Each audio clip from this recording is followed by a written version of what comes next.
오늘은 지난 시간에 이어서 우리가 포기하지 말아야 될 이유를 하나님의 말씀을 근거로 하여 증거하겠습니다.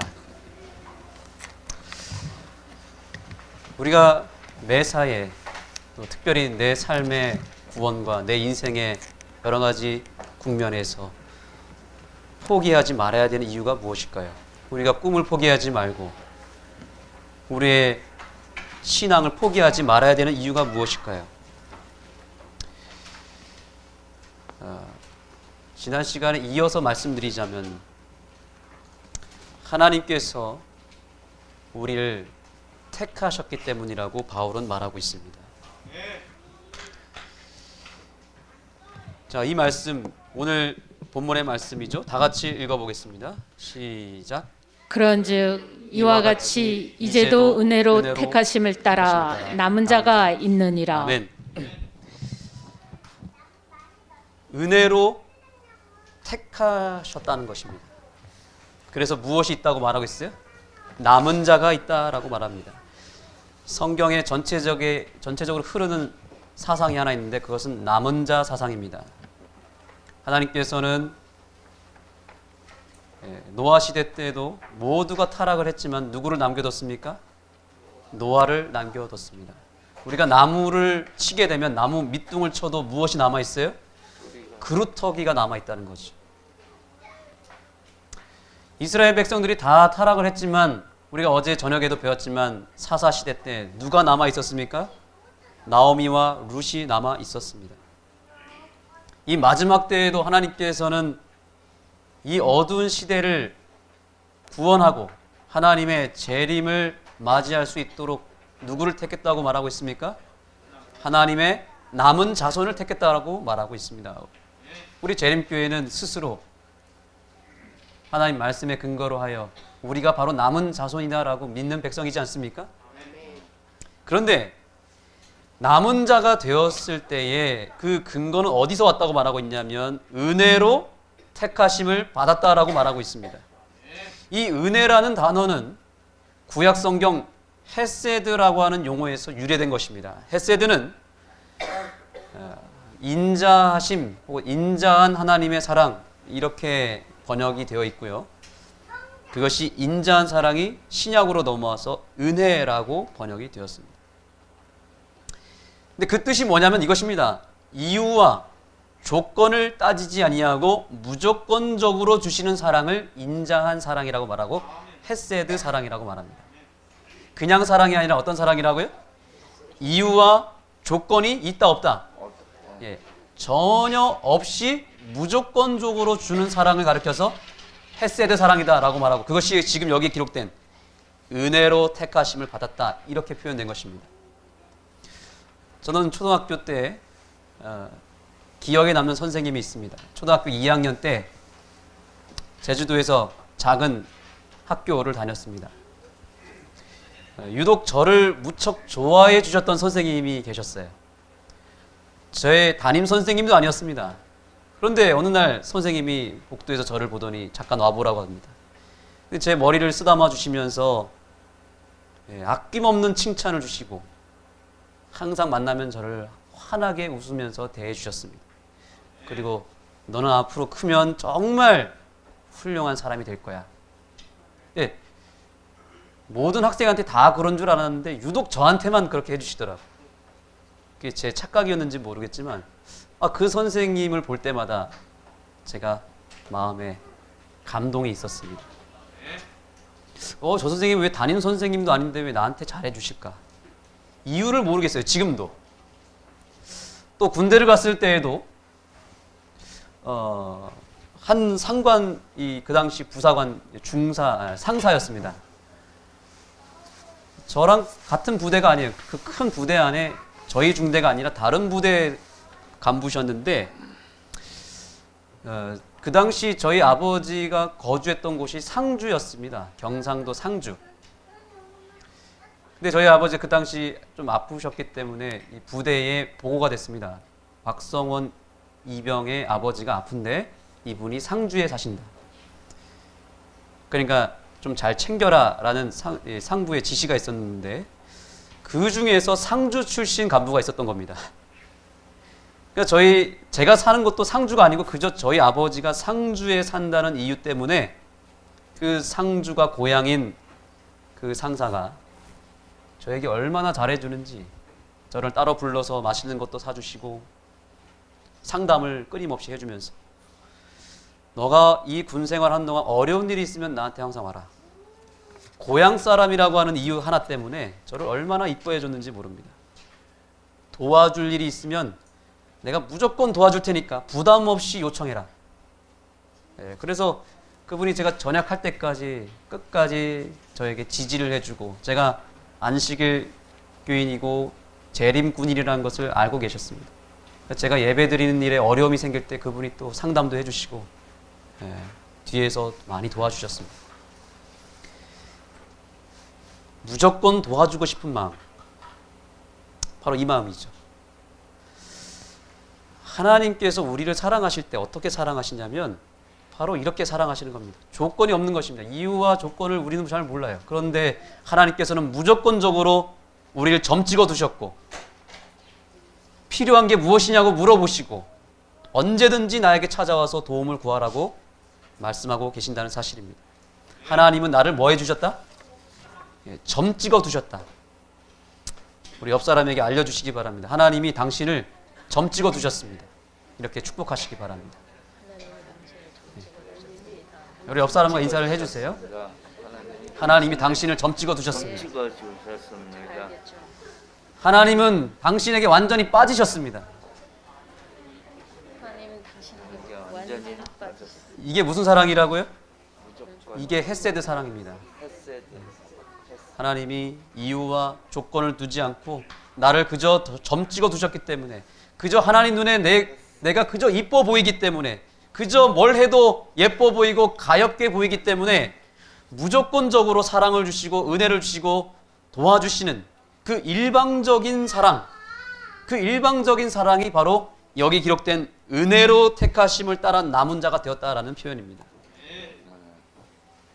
하나님께서 저와 여러분을 그렇게 일방적인 사랑으로 택정해 주셨음을 믿으시기 바랍니다. 그래서 하나님의 사랑은 무조건적으로 주시겠다는 그 사랑을 우리가 받았을 때 남은 자가 될 수 있는 것입니다. 그래서 분명히 말합니다. 우리가 남은 자손이 된 것이 우리가 뭔가 율법을 잘 지켜서 된 것이 아니라 하나님의 일방적인 사랑을 받음으로 말미암아 되었다는 사실을 믿으십니까? 바울은 그래서 우리에게 이렇게 말합니다. 자, 읽어주시죠. 그 다음 성경절입니다. 만일 은혜로 된 것이면 행위로 말미암지 않음이니 그렇지 않으면 은혜가 은혜되지 못하느니라. 네, 분명히 말하고 있습니다. 우리가 남은 자손이 된 것이 율법을 잘 지켜서 내 행위로 된 것이 아니라 내 어떠한 노력으로 된 것이 아니라고 말하고 있습니다. 바울이 말합니다. 착각하지 마라. 만일 은혜로 된 것이 행위로 말미암았다면 은혜가 아니라는 거죠. 행위로 말미암지 않았다는 겁니다. 은혜로만 우리가 남은 자손이 되었고 구원받을 수 있게 된 것을 믿으시기 바랍니다. 남은 자손의 특징이 하나님의 계명과 예수의 믿음을 가진 자라고 우리는 확신하며 사는 사람들이지 않습니까? 그래서 때때로 우리는 율법을 잘 지켜야 남은 자손이 되는 줄 알지만 바울은 그렇게 말하고 있지 않습니다. 마지막 때에 우리가 택함을 받은 것은 율법의 행위가 아니라 철저히 하나님의 은혜를 통해서 된 것이라고 말하고 있는 것입니다. 자, 그렇다면 어떻게 우리가 그 하나님의 은혜를 통해서 남은 자가 될 수 있을까? 그것을 알아야 되겠죠. 그 다음 성경절에서 그 힌트를 얻을 수 있었습니다. 그런즉 어떠하뇨? 이스라엘이 구하는 그것을 얻지 못하고 오직 택하심을 입은 자가 얻었고 그 남은 자들은 완악하여 졌느니라. 네, 여기 아주 중요한 표현이 있습니다. 자, 아까는 택하심을 따라 우리가 남은 자가 됐다라고 말하는데 좀 더 구체적으로 말하고 있습니다. 여기 보세요. 그런즉 어떠하뇨? 이스라엘이 구하는 그것을 얻지 못하고. 자, 이제 따라가겠습니다. 오직 택하심을 입은 자가 얻었고. 아멘. 택하심을 뭐한 자가요? 입은 자가 얻었다는 거죠. 여기 입었다라는 표현에 저는 집중하게 되었습니다. 택하심을 입은 자가 곧 하나님의 남은 백성이 될 수 있다는 사실입니다. 은혜를 입어야 된다는 거죠. 이 입는다는 표현이 굉장히 중요합니다. 저는 아이들을 양육할 때 참 힘든 게 있어요. 그 중에 제일 힘든 게 씻기는 게 제일 힘들어요. 예, 씻는 거가 얼마나 힘든지 애들이 안 씻으려고 그럽니다. 두 번째 힘든 거 밥 먹이는 거 힘듭니다. 밥을 막 떠먹여줘도 막 뱉기도 하고 맛없으면 토해내고 다 흘리고 정말 힘들더라고요. 밥 먹을 때는 밥을 먹어야 되고 씻어야 될 때는 씻어야 되는데 이 부모의 마음과 아이들의 마음이 같지 않은 것 같아요. 또 하나 힘든 게 있습니다. 옷 입히는 게 참 힘들더라고요. 이제 지우가 올해부터 이제 초등학교를 가기 때문에 아침에 일찍 이제 옷을 입혀야 되는데 이 입히는 게 얼마나 힘든지 모릅니다. 졸린 거 깨워서 입혀야 되는데 참 버팅기면 참 힘들어요. 하나님이 얼마나 힘드실까 이런 생각을 하게 됐습니다. 하나님의 관심사도 똑같거든요. 우리가 하나님의 자녀지 않습니까? 우리가 죄로 말미암아 더럽혀질 때 하나님은 우리를 씻기기를 원하십니다. 그런데 잘 안 씻으려고 하면 힘들겠죠. 또 하나님이 우리에게 밥을 먹이기를 원하십니다.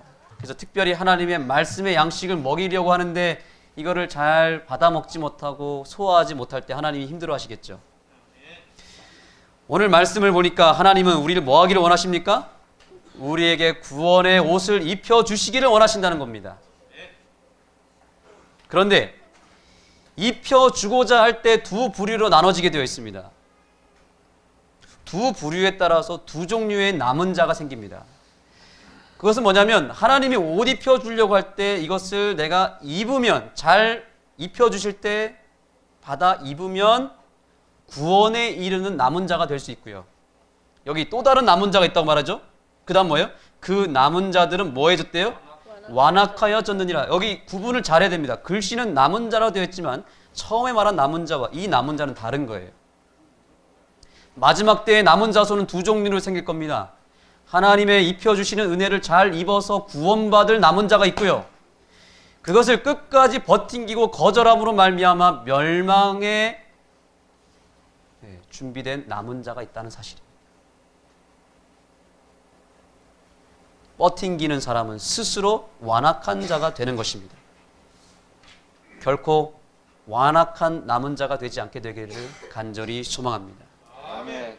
그러나 가만히 잘 받아서 입으면 우리는 구원받는 백성이 될 수 있습니다. 저는 평생 동안 장학생으로 살았습니다. 은혜로 살았습니다. 중학교 때부터 등록금을 내야 되는데 등록금을 낼 형편이 되지 못했습니다. 그래서 학교로부터 장학생이 되었습니다. 그 당시에는 그게 좀 상처였습니다. 다른 친구들은 다 부모님이 학비를 대주는데 저는 형편이 좋지 못해서 장학생으로 선발이 돼서 장학금을 받는데 어쩔 때는 장학금을 받는다는 이유로 일으켜 세움을 받기도 하고 불려 나가기도 하고 뭔가를 또 써야 되고 이런 것들이 저는 좀 부끄러웠던 것 같아요. 그러나 그럼에도 불구하고 꿋꿋이 그 장학금을 받아냈습니다. 근데 개 중에는 똑같이 장학생으로 선발이 됐는데 자존심이 상한다는 이유로 그 장학금을 반납하는 경우도 제가 봤습니다. 실제로 제가 봤어요. 그냥 돌려주는 겁니다. 저희 집 안 어려워요 하면서 부모님이 와서 너무 그것이 자존심이 상하고 아이에게 상처가 되기 때문에 그것을 그대로 학교로 내밀고 또 심지어 교회에서 도루가로 장학금을 주는데도 그것마저도 반납하는 경우를 제가 봤습니다. 근데 저는 그런 자존심마저 부릴 여유가 되지 않았습니다. 그래서 저는 장학금을 철저히 받으면서 대학교까지 다녔습니다. 여러분, 우리가 세상 속에서 장학생이 되었을 때 그것이 혹 나에게 상처가 된다는 이유로 거절하는 것은 사실 괜찮습니다. 그러나 하늘나라의 장학생이 선발된 저와 여러분은 자존심을 절대 부려서는 안 됩니다.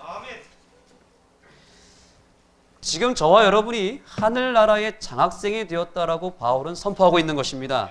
여기 선택되었다, 택함을 받았다라는 말은 뭐예요? 너희들이 하늘나라에 입학할 수 있는 장학생이 되었다고 말하고 있는 것입니다. 여기선 자존심을 부려야 돼요, 안 돼요? 절대로 부리면 안 됩니다. 이것은 죽고 사는 문제거든요. 저와 여러분은 다 장학생으로 선택을 받았습니다. 그러나 그것을 최종적으로 승인하는 것은 누구에게 달렸어요? 나에게 달려있는 것입니다. 내가 그 은혜와 그 특권을, 그 택하심을 내가 선택하고 내가 최종적으로 그 하나님께서 주시는 은혜의 장학금을 받겠다라고 내가 오늘 선택하면 최종적으로 내가 장학생이 되는 것입니다. 그러나 그걸 내가 안 받겠다고 내 어떤 자존심, 내 어떤 고집, 내 어떤 불신으로 인해서 내가 그걸 받지 않겠다라고 거절하게 되면 내가 선택은 받았지만 최종적으로 내가 뭐가 되는 거예요? 장학생으로부터 제외되는 것입니다. 스스로 뭐 하게 되는 거예요? 버림받는 것입니다. 스스로 탈피하는 겁니다. 그래서 주면 잘 받아 먹는 사람이 있고요. 저도 못 먹는 사람이 있습니다. 여러분은 어떤 종류의 사람입니까? 어떤 사람이 있다고요? 주면 잘 받는 사람이 있고 저도 못 먹는 사람이 있다는 거예요. 하나님께서 오늘 저와 여러분을 다 똑같이 동일하게 남은 자손으로 택해 주셨는데 여러분은 어떤 선택을 하시겠습니까? 여기 있는 우리 학생들은 하늘나라에 입학할 수 있는 장학생으로 선발을 받았는데 오늘 이 자리에서 여러분들이 결심하십시오. 어떻게 하시겠습니까? 내가 그 장학생으로 선발된 것을 감사하게 생각하고 하늘나라의 상급을 받겠습니까? 아니면 저 필요 없습니다 하고 거절하겠습니까? 우리 영표가 대답해 보세요. 어떻게 하겠어요? 장학생으로 살아가겠습니까? 하늘나라에 구원받은 남은 자손으로 택하겠습니까? 우리 영찬이 어떻습니까?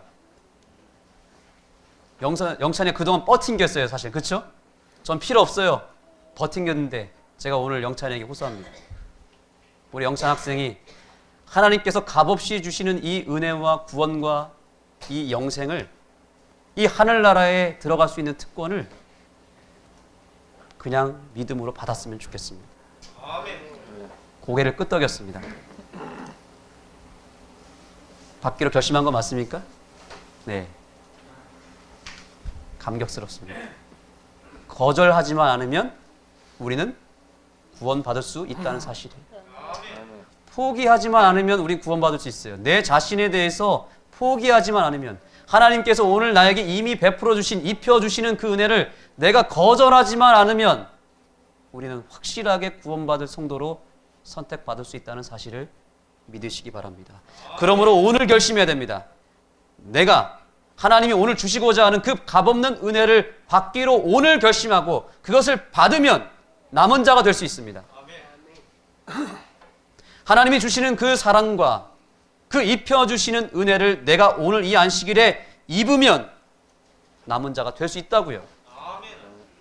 그러나 입기를 거부하면 완악한 자가 된다고 말하고 있습니다. 그래서 그 입혀주시는 은혜와 사랑을 입는 사람을 남은 자라고 세 자로 말할 땐 남은 자라고 말하고 두 자로 줄이면 뭐라고 말하는지 아십니까? 한번 따라하겠습니다. 성도. 그것을 성도라고 부릅니다. 그 입혀주시는 은혜를 거부하면 두 자로 악인이라고 말하는 것입니다.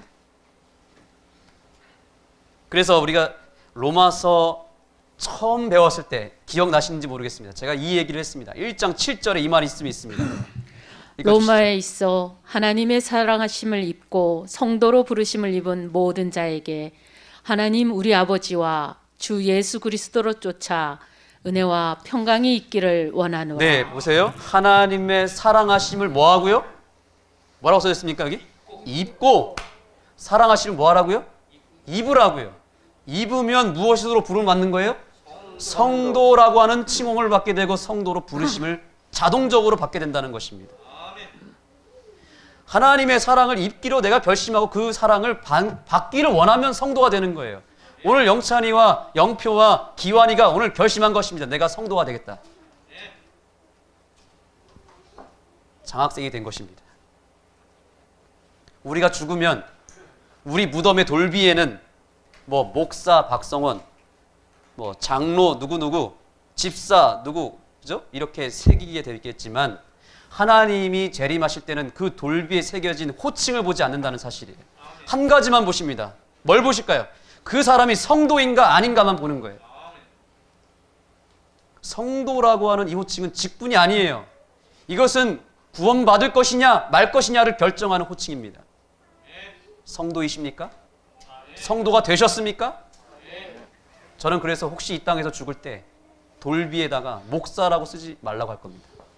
우리 지우한테 나는 성도 박성원이라고 써달라고 할 겁니다. 성도로 부르심을 받는 게 가장 중요한 거예요. 목사가 되었다 할지라도 하나님의 베풀어 주시는 은혜를 내가 입지 않으면 성도가 아닌 것입니다. 저는 참 감사한 것이 지난주에 우리 한철이 성도님과 성경 공부를 했습니다. 제가 그리고 이 말씀을 근거로 해서 설명했습니다. 성도가 되는 거 어려운 게 아니에요. 뭐 성경 공부를 해서 안식일을 깨닫고 또 율법을 잘 지켜서 성도가 되는 것이 아니라 지금 이 순간에 내가 하나님의 사랑을 받기로 결심하고 그 사랑의 옷을 입으면 성도가 되는 것입니다. 그렇게 성도가 되기를 원하십니까? 물었습니다. 그랬더니 아멘 하고 결심하셨습니다. 맞습니까? 예, 결심하셨습니다. 그래서 저는 이제 한철이 선생님이라고 부르지 아니하고 한철이 성도님이라고 부르게 된 것입니다. 한순간에 은혜 입기로 결심함으로 말미암아 우리 한철이 성도님이 이제 남은 자손이 단번에 되었음을 인하여 미리 축하를 드립니다. 이제 새 성전에서 첫 열매로서 침례식을 가질 때 우리 한철이 성도님이 주님께 드려지는 열매가 될 것입니다. 행위로 내 어떤 신앙이 깊은 경험과 연륜으로 남은 자손이 되는 것이 아니라 내 노력과 행위를 다 벗어던지고 온전히 나에게 무조건적으로 입혀주시고자 하시는 그 하나님의 일방적인 은혜를 입게 되면 남은 자가 되는 것이고 성도로 부름을 받는 것임을 확신하시고 다시 한번 내가 성도 되었음을 인하여 감사하는 이 안식일이 되기를 소망합니다. 자, 다시 본문으로 돌아가겠습니다. 로마서 11장 8절입니다. 기록된 바 하나님이 오늘날까지 저희에게 혼미한 심령과 보지 못할 눈과 듣지 못할 귀를 주셨다 함과 같으니라. 자, 이제 반대쪽 남은 자손, 하나님의 사랑을 잊지 않기로 버팅기고 거부하게 되었던 그 완악한 자의 결말을 이렇게 소개합니다. 계속해서 하나님이 베풀어 주시는 은혜를 거절하고 완강하게 내 마음을 굳히게 되면 어떻게 되는가? 심령이 혼미해진다라고 말하고 있습니다. 교회 가자 그러면 얼른 쫓아와야 되는데 몸에서 벌써 거부 반응이 일어나는 것입니다. 영적인 것들을 다 토해내기 시작합니다. 여기 이 원어적으로 이 표현이 뭐냐면 굳은 살이 배겼다라는 뜻이라고 합니다. 마음이 굳어져 버렸어요. 굳은 살이 배겨져 버렸어요. 그래서 보지 못할 눈과 듣지 못할 귀를 주셨담과 같으니라. 하나님이 더 이상 보이지 않는 눈이 생겨버렸고 하나님의 음성이 듣지 못하게 만들어버리는 귀가 생겨버린 것입니다. 그들 스스로가 귀를 틀어막고 눈을 가리는 것입니다. 제가 삼육대학교 다녔을 때 채플 시간이 되면은 두 종류로 딱 갈라지게 되는 모습을 봤습니다. 거기에는 신앙하지 않는 90% 이상의 학생들이 있습니다. 아무리 훌륭한 목사님이 와서 설교를 해도 어떤 학생들은 눈물 흘리면서 반응하고 감동받는 학생이 있는가 하면 어떤 학생들은 핸드폰을 하고 심지어 핸드폰으로 그치지 않고 이어폰을 꽂습니다. 바로 앞에서 목사님 면전에서 이어폰을 대놓고 꽂습니다. 그리고 고개를 푹 숙이고 잠을 잡니다. 당신은 떠들어라. 나는 안 듣겠다. 귀마개를 하고 눈을 아예 감고 자버리는 것입니다. 처음부터 시작도 안 했는데. 어떻게 된 거예요? 마음에 굳은 살이 배겼고 이제는 혼미한 심령과 보지 못하는 눈과 듣지 못한 귀를 소유하게 된 것입니다. 우리 정지현 집사님이 가끔 그런 얘기합니다. 예배 시간만 되면 눈물이 난다고. 너무 감사해서 박수를 치면서 찬양하고 싶다고 이런 말을 많이 하죠. 왜 그럴까요? 그 집사람이 무엇이 되었기 때문에 그럴까요? 맞습니다. 은혜를 입은 자가 되었기 때문에, 성도가 되어버렸기 때문에 찬양을 해도 눈물이 나기 시작하고 말씀을 들으면 감동이 생기는 것입니다. 이것은 성도가 된 사람, 하나님의 은혜를 입은 자에게 주어지는 특권인 것입니다. 이 은혜를 입지 않으면 절대로 그런 현상이 나타날 수 없습니다. 이것이 하나님의 은혜를 포기한 자의 특징입니다. 저는 감사한 것은 오늘 우리의 학생들이 이 자리에 와 있는 것 자체가 하나님의 성도로 이미 입음을 받고 택정함을 받았기 때문에 이 자리에 왔다라고 생각합니다. 우리 영찬이가 하나님의 성도가 되지 않았다면 이 자리에 오지 않았을 것입니다. 처음부터 거부하고 오지 않았겠죠. 그러나 이제 하나님의 사랑이 입혀졌기 때문에 저는 이 자리에 있다라고 저는 확신합니다. 여러분, 어느 순간이 되면 우리의 마음이 굳은 살로 굳어져서 더 이상 하나님의 말씀이 들리지 않고 하나님이 보이지 않을 때가 올 수도 있습니다. 그러한 때가 오기 전에 말씀이 귀에 와닿기 시작하는 이때를 귀하게 여기시고 하나님의 성전을 찾는 일을 포기하지 않게 되기를 간절히 소망합니다. 아멘. 그래서 다윗은 이렇게 말했습니다. 또 다윗이 가로되 저희 밥상이 올무와 덫과 거치는 것과 보응이 되게 하옵시고 저희 눈은 흐려보지 못하고 저희 등은 항상 굳게 하옵소서 하였느니라. 네, 하나님의 은혜를 끝까지 거부하게 되는 사람의 결말이 이것입니다. 뭐예요? 저희 밥상이 올무와 덫과 거치는 것과 보응이 되게 하옵소서. 이 말의 뜻이 이것입니다. 즉 하나님의 은혜를 거부한 사람은 이제 먹고 사는 일에만 집중한다는 것입니다. 밥상에만, 오늘 반찬이 무엇이고 오늘 내가 무엇을 먹을까 마실까에만 집중하게 된다는 사실입니다. 마지막 때가 되면은 예수님께서 이렇게 말씀하셨습니다. 마지막 때에 시집을 가고 장가 간다 그랬습니다. 맞습니까? 그게 잘못된 일인가요? 그런데 왜 예수님은 그런 것이 마치 악한 일인 것처럼 표현했을까요? 마지막 때가 되면 사람들이 시집 가고 장가 가나니. 왜 이런 표현을 썼을까요? 시집 가는 것 자체가, 장가 가는 것 자체가 나쁜 것은 아니지만 무엇이 문제냐면 시집 가고 장가 가는 일, 즉 먹고 사는 것 자체만 전부인 것처럼 여기는 것이 문제인 것입니다. 그 너머의 세계가 있다는 것을 모르고 그저 시집 가고 장가 가는 일에만 몰두하는 것이 문제라는 것입니다. 그 너머의 세계에 훨씬 더 큰 은혜가 있다는 것을 전혀 모르고 살아가는 그 정신이 죄라는 것입니다. 제가 신학과 수업을 들을 때 한 학생이 질문을 했습니다. 바로 그 성경절을 근거로 해서 교수님께 손을 들어 질문했습니다. 교수님, 왜 하늘나라에 가면 시집 가고 장가 가지 않습니까? 저 결혼하고 싶은데 혹시 제가 결혼하기 전에 하나님이 오시면 저 결혼 못하는 거 아닙니까? 이런 질문을 했습니다. 정말 세상 유행가처럼 저 푸른 초원 위에 그림 같은 집을 짓고 사랑하는 사람과 사는 것이 얼마나 행복입니까? 그런데 왜 이것을 예수님은 하찮게 여기셨나요? 이렇게 물어봤습니다. 그랬더니 그 교수님이 이렇게 대답했습니다. 우리가 이 땅에서 누리는 최고의 행복이라고 여기는 것들이 하늘나라에 가면 가장 최저의 행복이라는 것입니다. 시집가고 장가가는 것이 아니라 하늘나라에 갔을 때에는 그 시집가고 장가가는 그런 행복이 아주 작은, 먼지처럼 작은 사소한 일이 되기 때문에 거기에는 더 큰 축복과 행복과 우리가 상상할 수 없는, 이 땅에서 단 한 번도 경험해 보지 못한 행복과 기쁨과 즐거움이 있다는 사실입니다. 그렇기 때문에 그 하늘에는 이 땅에서 누리는 행복은 먼지처럼 작은 것이기 때문에 하늘나라를 사모하라는 것입니다. 그러므로 우리에게 남겨져 놓은 하나님의 그 놀라운 행복을 기다리며 기대하게 되기를 간절히 소망합니다.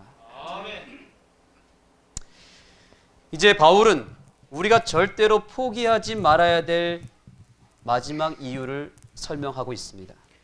그러므로 내가 말하노니 저희가 넘어지기까지 실족하였느뇨. 그럴 수 없느니라. 저희의 넘어짐으로 구원이 이방인에게 이르러 이스라엘로 시가 나게 함이니라. 저희의 넘어짐이 세상의 부요함이 되며 저희의 실패가 이방인의 부요함이 되거든 하물며 저희의 충만함이리요. 네, 아멘. 자, 여기 보세요. 유대인의 넘어짐이 세상의 부요함이 되며 저희의 실패가 어디예요? 이방인의 부요함이 되었다라고 말하고 있습니다.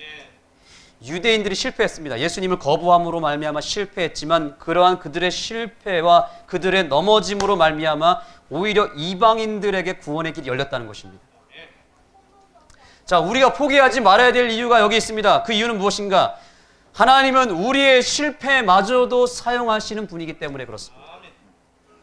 내가 절망했을 때 내 절망적인 상황을 주님께 드리게 되면 주님은 그 절망적인 것을 가지고 기적을 만드는 재료에 사용하신다는 사실입니다. 한번 따라해 보겠습니다. 내 실패는 하나님의 기적을 만드는 섭리가 된다. 섭리가 된다. 내 인생에 찾아온 실패는 내 안에 있으면 그게 실패지만 그 실패를 하나님께 맡겨드리면 하나님은 그 실패를 통해서 내 실수를 통해서 그분은 성공을 만드는 재료로 사용하신다는 사실입니다. 하나님께서 내 아픔과 내 질병을 통해서 주님의 살아계심과 주님의 능력을 나타내는 일에 사용하신다는 사실입니다. 우리가 잘 사용하는 포스트잇 혹시 아십니까? 포스트잇이 뭐죠? 우리 학생들 학교 가면 학용품 가운데 포스트잇이 있습니다. 제가 오늘 안 가져왔지만 그 포스트잇은 딱 떼가지고 어디에 붙입니까? 노트에 붙이거나 어디 칠판에 붙입니다. 언제든지 뗐다 붙일 수 할 수 있는데 이 포스트잇은 사실 실패작입니다. 이 3M 회사라는 회사가 강력 접착체를 만들기 위해서 공장에서 이거를 만들다가 실패한 것들, 그러니까 잘못 만들어진 것들이 있었습니다. 봤더니 이게 이 접착력이 떨어지는 것들이에요. 그래서 다 폐기 처분하자고 그랬는데 너무 양이 많은 겁니다.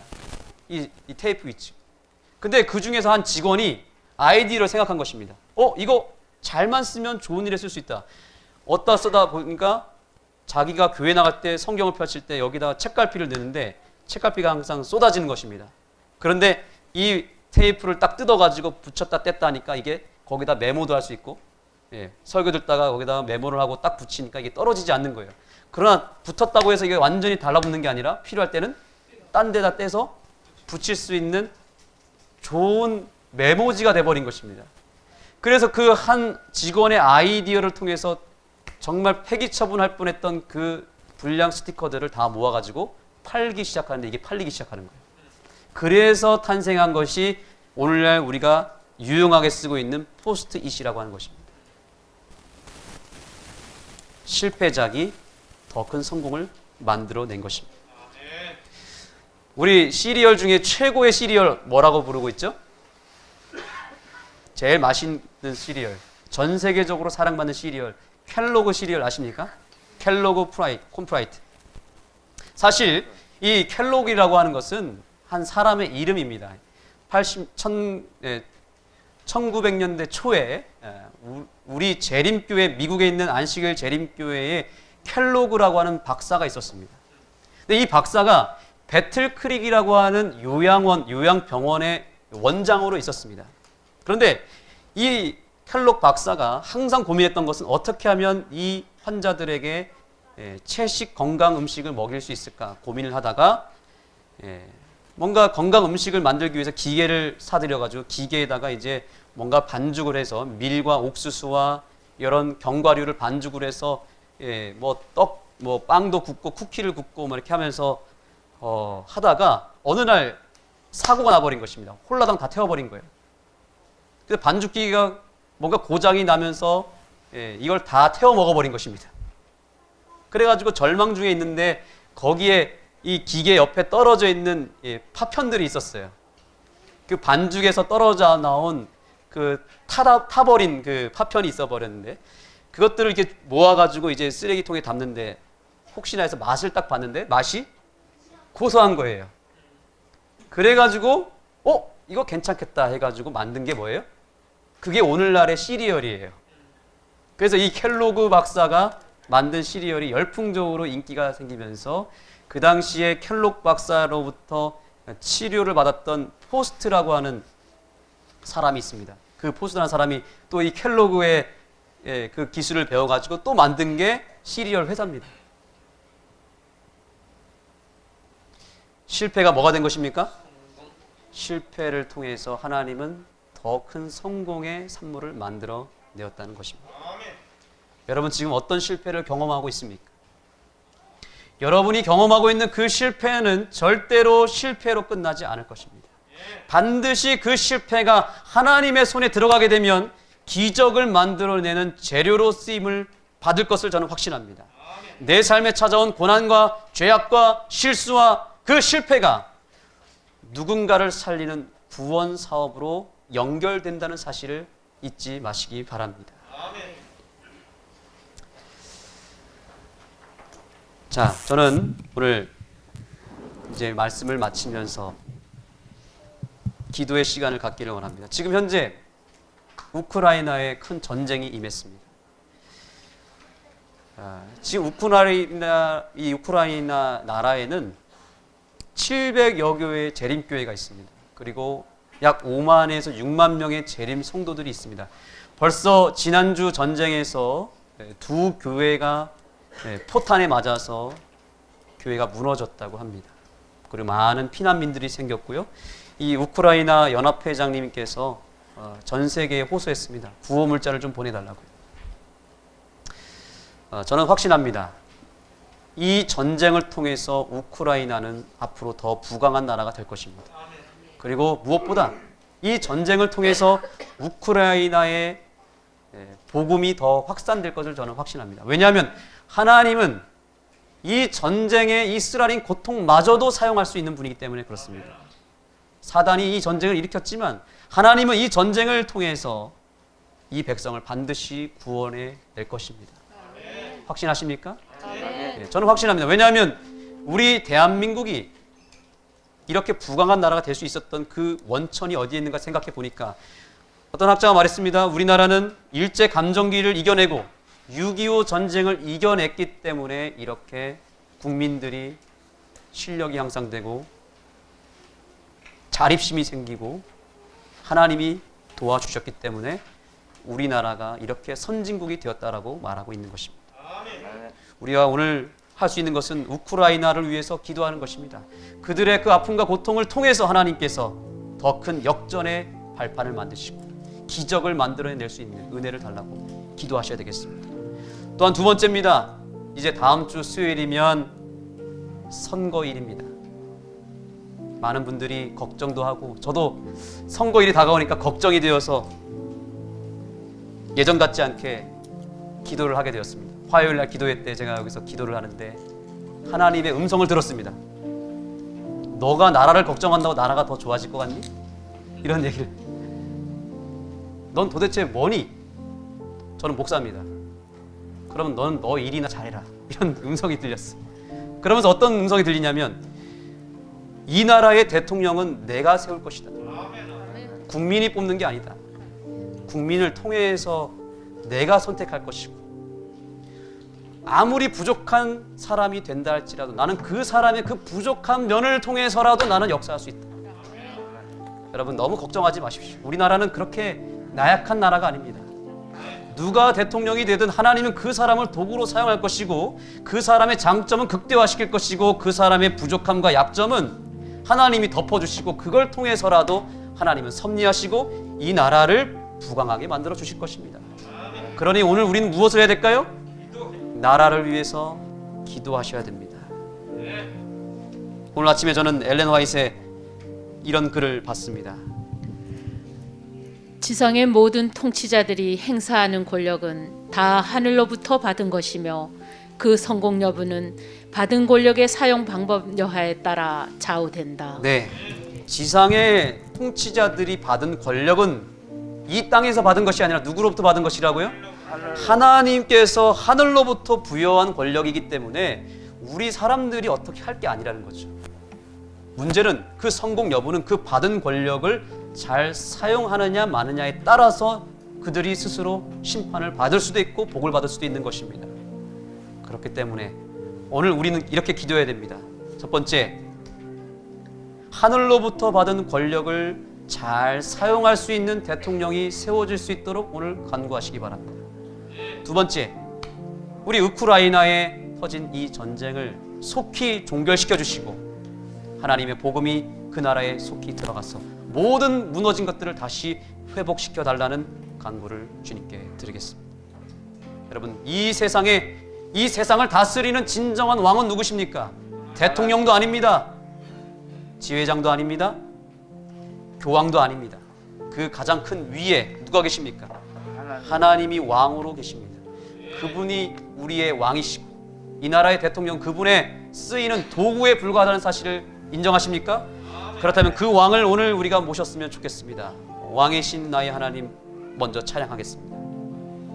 여러분의 주보를 보시면 가사가 있습니다. 눈을 감으시며 우리의 왕 되시는 하나님, 우리의 실수와 실패마저도 사용하시는 하나님을 찬양하겠습니다.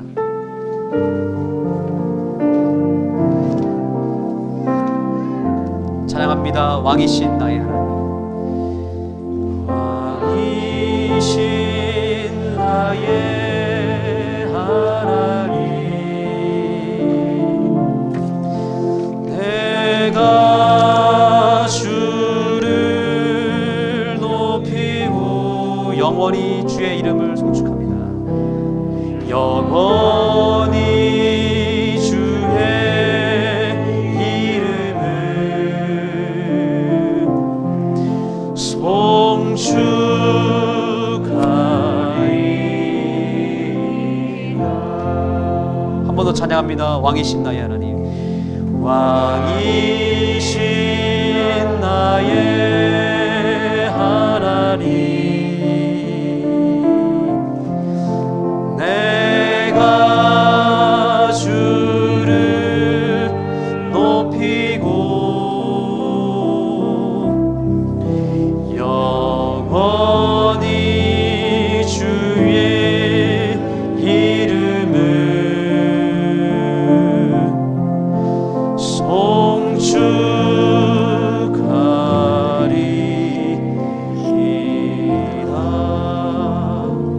이제 눈을 감으시고 개인 기도하시겠습니다. 내 삶의 왕으로 주님께서 오늘 임하시고 내 마음의 나라를 주님께서 통치하시고 내 가정을, 이 교회를, 이 나라를 주님께서 통치하실 때 우리의 삶에 행복과 형통함이 있음을 기억하시고 주님을 왕으로 영접하시기 바랍니다. 기도하시겠습니다.